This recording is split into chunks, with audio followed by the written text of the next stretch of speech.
Hey guys, and welcome to Ozzie Reviews. Well, today I'm checking out the Glock 17A Gen 5 9mm pistol. So as I always do guys, I'll show you what comes with it in the box. If I can get it open here. So naturally we've got the pistol. We've got 4 extra interchangeable back straps.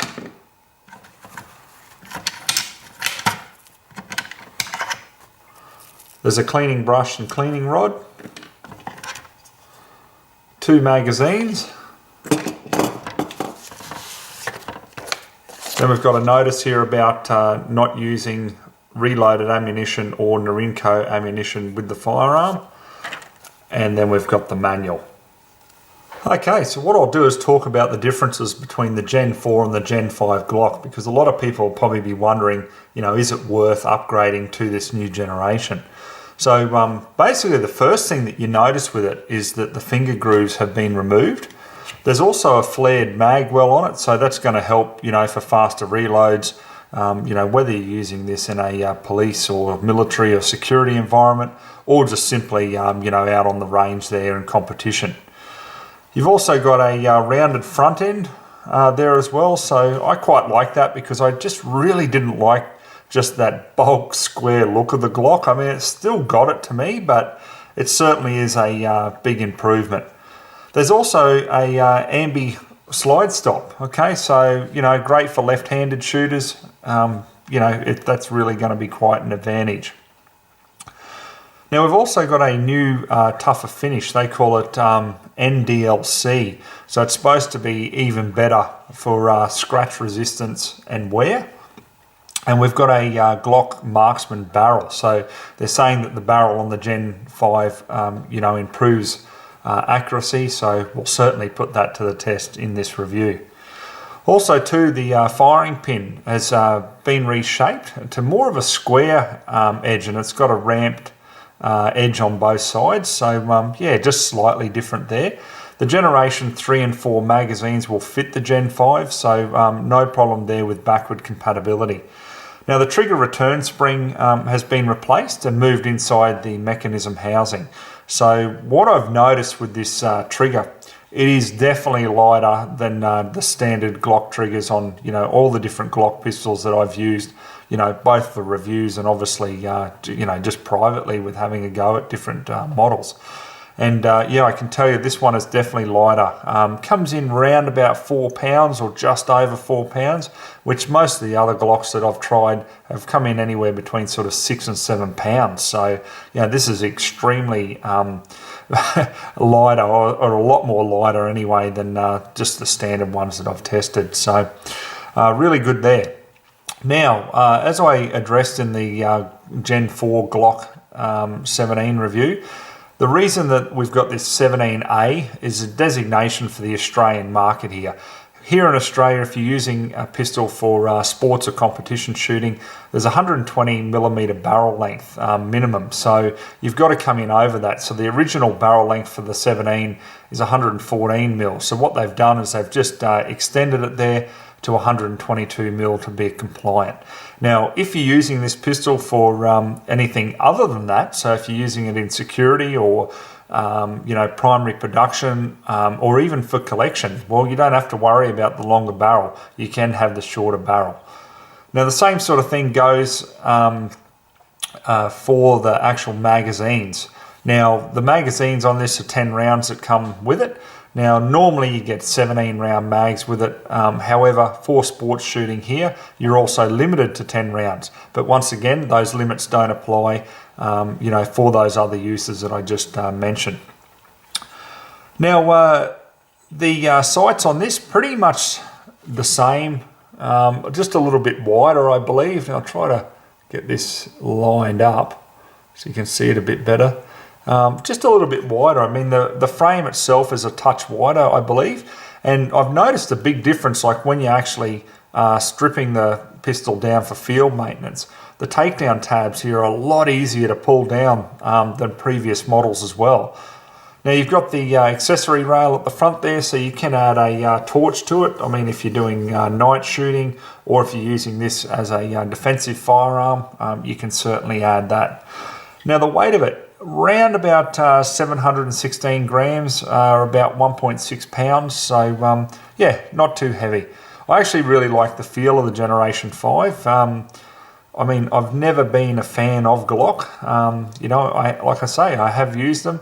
I've just never really been a fan, but I do quite like the look of this new Generation 5. I just think it's becoming a little bit more pleasing to the eyes. So what I'll do now is just go through the stripping of it for field maintenance. Very straightforward, just like all the other Glocks. Just pull back about an inch, pull down the tabs, pull the trigger, the slide comes off, barrel comes out. We've got our mainspring there, top slide and frame. So it's that simple. That's one of the things about the Glock, you know, it is a very simplistic firearm, and it's just very durable, and that's obviously why it appeals to so many like police and military forces around the world. Obviously Glock is made in Austria. A lot of people would know that, I'd imagine, but if you don't, that's where it's made. Comes with a 1-year warranty, but as I've said previously when I had a look at the Generation 4 Glock, like honestly, you really don't hear of a lot of people having any issues with these firearms, because I mean they're just robust. I think really that's the market and the marketing strategy, I should say, that they really push for. They're just ultra reliable, so that's why they've got a big following. So retail price here in Australia around about that $950 to $975. Just depends on, you know, where you buy it from. So not too badly priced. So anyhow guys, let's get out the range now and just see what this new Gen 5 is made of. Okay guys, so I'll run through the ammo that we'll put through the Gen 5 today. So we'll start off the Winchester PDX-1 Defender. Now this is a 147 grain projectile. Then we'll move to the 124 grain Hydra Shock jacketed hollow points from Federal Premium. Then we've got some Winchester Target, which is 147 grain lead copper jacket. Then we've got 115 grain jacketed hollow points from Highland. And then we've got some of the Blazer or Blazer 115 grain full metal jackets. So let me just load up some ammunition and just have a couple of shots here with the Gen 5 to start with, because I've never fired it as yet. So I'm just keen to get a feel for the pistol.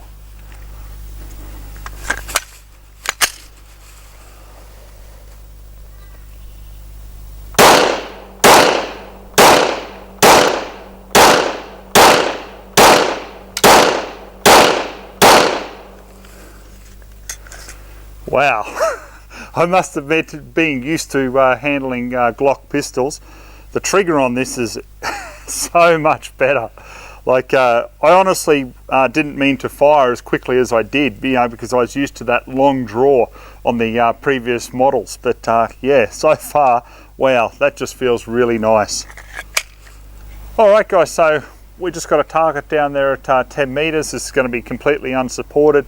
I'm going to run 10 shots of each different ammo through and just see how we go in general. Now obviously, you know, there's going to be a little bit of human error in it on my part, but we're just going to see just how accurate in general my shooting is with this pistol.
Okay guys, so looking at the target here, the first 4 ammos is pretty much the same. You know, we've had a couple of inches of spread, but yeah, much like when I did the Gen 4 Glock, the Blaser ammo, look at that, you know, it's just been a nice little cluster there. So yeah, look, pretty happy with that.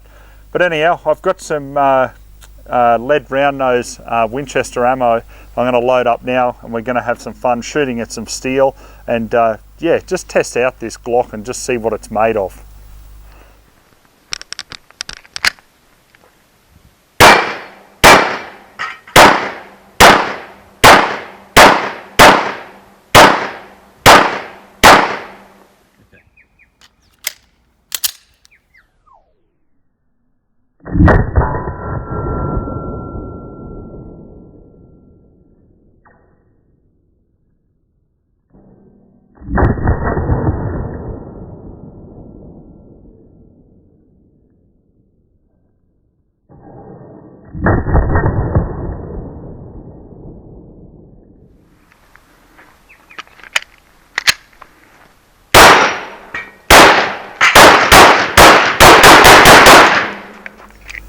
Alright guys, so we're back at 50 meters, so yeah, probably a little bit extreme to try with a Glock with open sights, but look, I'm really enjoying this trigger and I feel pretty confident that I can get on target down there at 50. So what I'm going to do is I'm just going to throw 5 rounds in the mag. We've got 2 of the steel reactive targets there, and just completely unsupported here, we'll take the 5 shots and just hopefully we'll be able to knock them all down within that 5 shots. So we'll see how we go.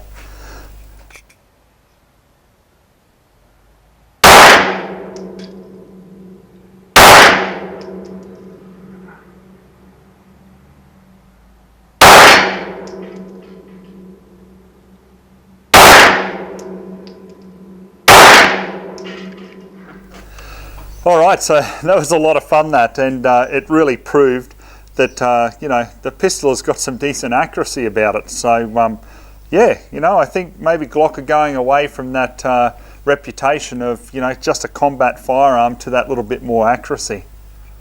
So we've had no problems whatsoever with the magazine. Lighting of it, look, can be a bit stiff and tight, but that's like any mag really. When you start loading up centerfire pistol, your thumbs and fingers can feel it after a while. So if that's the case, then obviously you know, you want to make use of a mag loader. Okay, so we just got 10 rounds loaded up here guys. We're just going to do a test to see the reliability of the action. Look, I honestly can't see this being any different to any of the previous Glock models, but let's just run the test like we always do.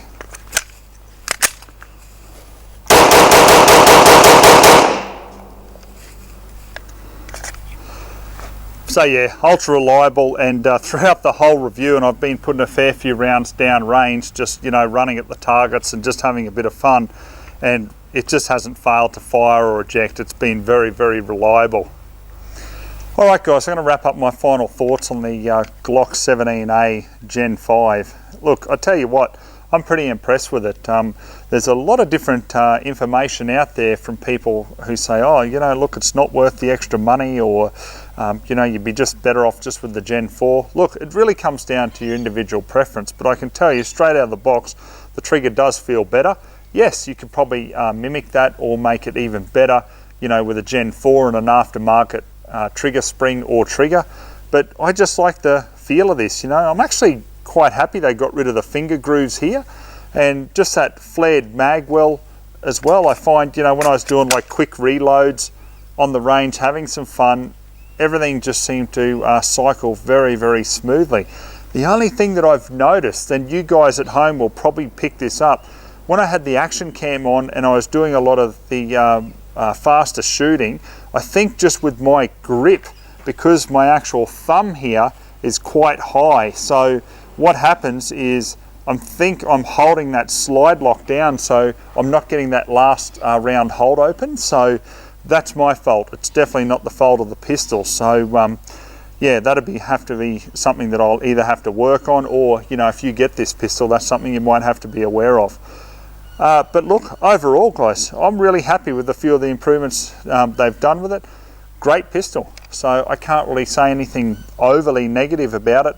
other than my hand catching there, you know, not engaging that last round hold open. So anyhow, we'll leave it at that. I hope you enjoyed the review. So till next time, we'll catch you then.